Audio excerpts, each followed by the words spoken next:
Musträstas on mul siin terrassil igal aastal pesitsenud, aga tavaliselt on ta teinud oma pesa natukene kaugemale sellest terrassi uksest. Tänavu kevadel ma vaatasin ühtäkki, et 2 pesa on tehtud lillepottidesse, kuhu ma tavaliselt lobeeliad istutan. Rõõmustasin juba, et nii tore on lastelastele näidata, et kui ilusad need pesad olid. Läks mõni päev mööda ja juba olid munad sees ja juba istus linnuema pesa peal ja nüüd ei saa siit uksest üldse käia. Helistasin Virge Võsujalale Eesti Metsloomaühingust, kes ütles, et pole hullu, ta on päris julge, harjub ära. Nii vaikselt käisin, mõnikord istus edasi, mõnikord lendas ära, aga enamasti käisin ringiga ümber terve maja. Suur osa terrassi kevadtöödest jäi tegemata. Räägitakse, et isalind toidab emalindu, kui emalind istub pesa peal, aga mina ei ole kordagi seda toitmist näinud. Küll ma nägin korra, et kas emalind jäi liiga kauaks pesa pealt ära või mis, aga igatahes isalind tuli, istus siin serva peal ja kontrollis, kas munadega on kõik korras ja siis, kui emalind tagasi tuli, siis isalind lendas minema.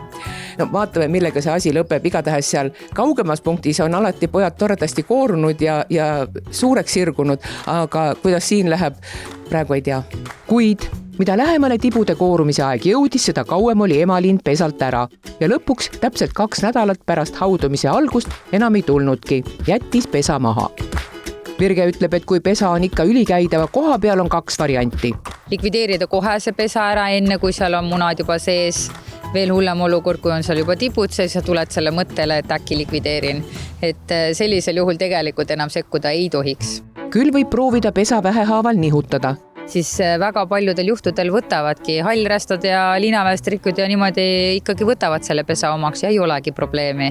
Aga seda tuleb alati katsetada, et tund aega, pool tundi niimoodi selle vahes, et kas see emalind tuleb sinna peale tagasi, et kui ei tule, siis tegelikult pesitsus nurjub. Väga palju on meil sellised olukordasi, kus inimesed rendivad masina ja alustavad nii-öelda uues objektil tööd ja vaatavad, et sõitsid pesaga minema, et ema ju jäi maha ja siis on tagasi tee koju.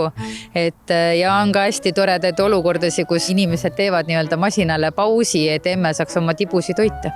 Aga lohutus on olemas.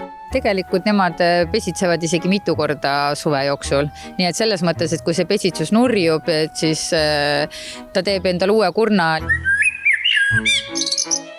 Miks lind üldse tuleb inimesele külje alla? Mugavuse pärast.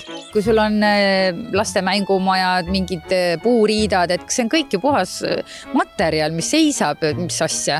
Ega siis loodus tühja kohta ei salli ja panebki sinna oma pesa hakkama. Kusjuures pesa valmib kiiresti, isegi 3 päevaga.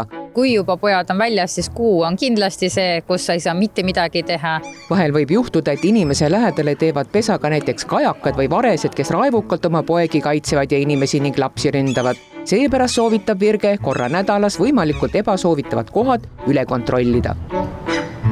Minul on nüüd ainult loota, et minu musträstad leidsid parema pesapaiga ja nendel läheb seal palju paremini kui siin minu terrassi ukse kõrval.